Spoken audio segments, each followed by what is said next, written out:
안녕하십니까. 케이볼 애청자 여러분, 김준석입니다. 오늘 우리는 단순한 경기 패배나 전술적 실수에 대해 이야기하려는 것이 아닙니다. 오늘 우리는 축구의 영혼 그 자체를 더럽히는 용서받을 수 없는 범죄에 대해 이야기할 것입니다. 여러분, 만약 말레이시아의 그 스캔들이 지진이었다면 지금 중국에서 벌어지고 있는 일은 가히 팬데믹이라고 할 수 있습니다. 네, 바로 속임수와 거짓말로 뒤덮인 부정행위의 대유행입니다. 온갖 부정이 만연하고 속임수가 판을 치며 페어플레이 정신이 설 자리를 잃어버린 바로 그런 사기극의 팬데믹 말입니다. FIFA의 가장 기본적인 규정마저 체계적으로 짓밟아버린 그런 끔찍한 전염병입니다. 서류를 위조하고 거주기간을 허위로 보고하는 것, 이것이 어떻게 단순한 실수일 수 있겠습니까? 아닙니다. 이것은 더 이상 실수가 아닙니다. 이것은 스포츠 정신에 대한 명백한 범죄 행위이며 이 범죄는 수년간 수천억 원을 쏟아부었지만 결국 처참하게 실패로 끝난 중국 축구의 거대한 기화 프로젝트에 썩어빠진 민낯을 적나라하게 벗겨내고 있습니다. 그들이 그토록 자랑하던 프로젝트의 실체가 바로 이것이었습니다. 그리고 그 부정행위 팬데믹의 진원지에 국제축구연맹 FIFA가 마침내 거대한 폭탄을 터뜨렸습니다. 바로 중국 축구의 심장부를 정조준에서 말입니다. 엘케손 알랑을 포함한 중국 대표팀의 핵심 귀화 선수 무려 7명, 이 7명의 선수들에게 FIFA가 1년간 두째 경기 출전 정지라는 무서운 철퇴를 내린 것입니다. 사유는 무엇이었을까요? 바로 국적 취득 과정, 그 등록 절차에서 저지른 심각한 규정 위반. 그들이 그토록 덮고 감추려 했던 추악한 진실의 꼬리가 결국 만천하에 드러나고야 만 것입니다. 이제 첫 번째 관점으로 이 사태의 본질을 깊숙이 파고들어 보겠습니다. 바로 범죄의 복제, 쿠알라룸푸르에서 베이징까지 이어지는 추악한 사기극의 실체입니다. 여러분, 얼마 전 말레이시아 축구계를 송두리째 뒤흔들었던 그 희대의 스캔들을 기억하십니까? 이번 중국 사태와의 섬뜩할 정도의 유사성은 결코 우연이 아닙니다. 이것은 아시아 축구계 전체에 울리는 매우 불길하고도 명백한 경고음입니다. 한번 보십시오. 범죄의 수법이 판에 박은 듯 똑같습니다. 서류 위조, 그리고 거주기간 허위 보고. 자격조차 되지 않는 선수를 어떻게든 합법적인 선수로 둔갑시키기 위해 두 나라 축구계 모두 축구공 대신 펜대를 잡고 가장 비열하고 추잡한 속임수를 동원한 것입니다. FIFA 규정의 허점을 파고든 것이 아니라 그냥 대놓고 규정을 무시하고 짓밟아버린 것이죠.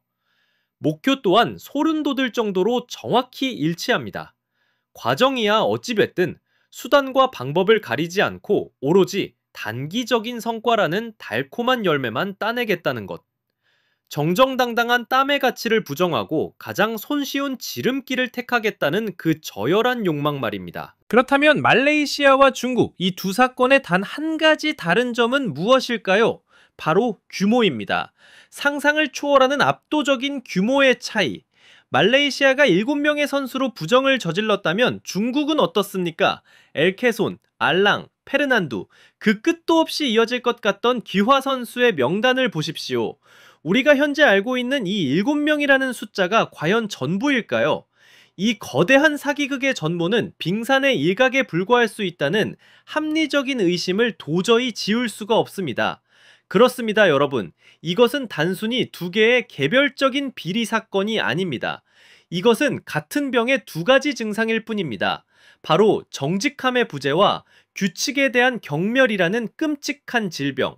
그리고 이 무서운 병은 지금 아시아 축구계 전반으로 걷잡을 수 없이 퍼져나가고 있는지도 모릅니다. 자, 두 번째 관점으로 넘어가 보겠습니다. 바로 3,949억 원짜리 거대한 실험은 어떻게 대실패로 끝났는가입니다.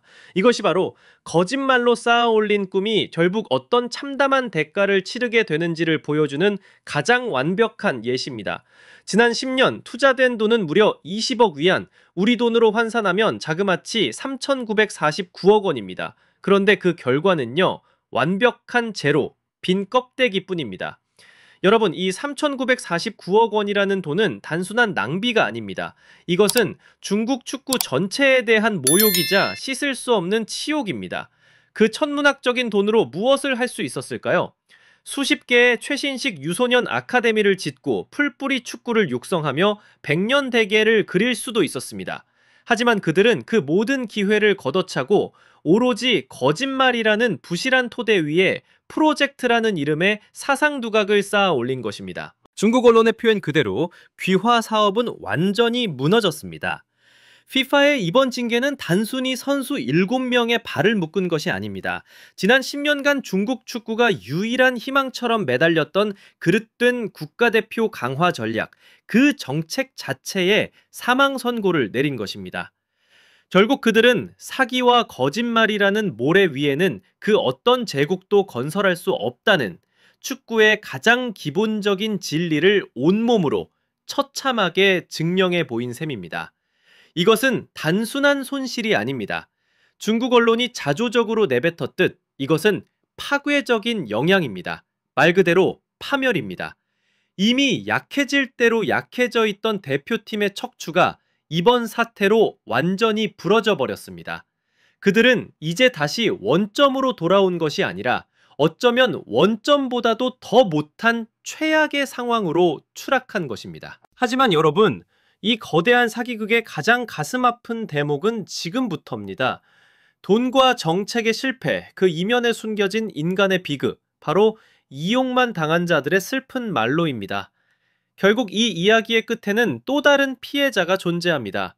바로 귀화 선수라는 이름으로 모든 것을 걸었던 바로 그 선수들 자신입니다. 은퇴를 암시하며 엘케손이 남긴 절규를 들어보십시오. 나는 중국을 위해 모든 것을 바쳤다. 내 국가대표 경력이 이렇게 끝날 줄은 상상도 못했다. 평생의 후회로 남을 것이다. 이 한마디에 얼마나 많은 후회와 절망 그리고 배신감이 담겨 있는지 느껴지십니까? 그의 말은 고통스러운 진실 하나를 우리에게 보여줍니다. 그와 다른 선수들은 어쩌면 정말로 진심으로 중국 축구에 헌신하고 싶었을지도 모른다는 것. 그들은 새로운 조국을 위해 뛰고 싶다는 순수한 열망을 품었을지도 모릅니다. 그렇다면 대체 누가 이 선수들의 꿈을 짓밟았습니까? 누가 이들을 더러운 사기극의 한복판으로 끌어들였습니까? 바로 중국 축구협회. 그들의 무능하고 무책임한 행정 시스템, 바로 그것입니다. 선수들은 이 거대한 사기극의 공범이 아니라 가장 비참한 희생양이었습니다. 그들은 시스템 전체의 무지와 무책임을 대신해 모든 비난을 뒤집어 쓴 그야말로 총알바지에 불과했던 것입니다. 결국 그들에게 남은 것은 무엇입니까? 36살의 노장에게 1년의 출전 정지는 사실상의 은퇴 선고나 다름없습니다. 브라질 국적까지 포기하며 모든 것을 걸었지만 그 대가로 돌아온 것은 전 세계가 손가락질하는 사기꾼이라는 주홍글씨와 불명예스러운 경력의 종말뿐이었습니다. 이것이야말로 이 비극 속의 또 다른 비극, 가장 잔인하고도 슬픈 결말이 아닐 수 없습니다. 자, 이제 모든 이야기가 끝을 향해 달려가고 있습니다. 중국 축구협회는 지금 이 순간에도 스포츠중재재판소 KAS에 즉각 항소하겠다고 긴급회의를 열고 있습니다. 하지만 이미 드러난 증거 앞에서 과연 그 항소가 희망이 될 수 있을까요? 엘케손이 중국 내 실제 거주기간 5년 연속이라는 FIFA의 핵심 규정을 무려 18개월 이상 어겼고 알랑의 거주기간은 4년도 채 되지 않았다는 명확한 사실 앞에서 그들이 할 수 있는 것이 대체 무엇이 있을까요? 결국 이 부정행위 팬데믹은 중국 축구의 유니폼에 영원히 지워지지 않을 커다란 오점을 남겼습니다. 이 잔인한 진실이 우리에게 가르쳐주는 것은 단 하나입니다. 속임수라는 길을 선택한 축구판에서는 그 누구도 승자가 될 수 없다는 것. 오직 패배자와 더럽혀진 역사, 그 불명예스러운 유산만이 남을 뿐입니다. 그리고 이 모든 비극을 만들어낸 가장 큰 죄인은 누구일까요? 바로 그들의 근시안적인 행정과 무책임함으로 선수들을 사지로 내몰고 중국 축구 전체를 나락으로 떨어뜨린 중국 축구협회. 그들이야말로 이 비극의 가장 큰 주범입니다. 이 스캔들에 대해 여러분은 어떻게 생각하십니까? 아래 댓글로 여러분의 생각을 자유롭게 남겨주세요. 첫째, 이 사태의 가장 큰 책임은 누구에게 있다고 보십니까? 둘째, 중국 축구, 과연 이 충격에서 다시 일어설 수 있을까요? 셋째, 비극의 희생양이 된 귀화 선수들을 어떻게 바라봐야 할까요? 오늘 분석이 흥미로우셨다면 좋아요와 공유, 그리고 캐볼 채널 구독 잊지 마십시오. 알림 설정까지 해두시면 가장 뜨거운 축구 소식을 놓치지 않으실 수 있습니다.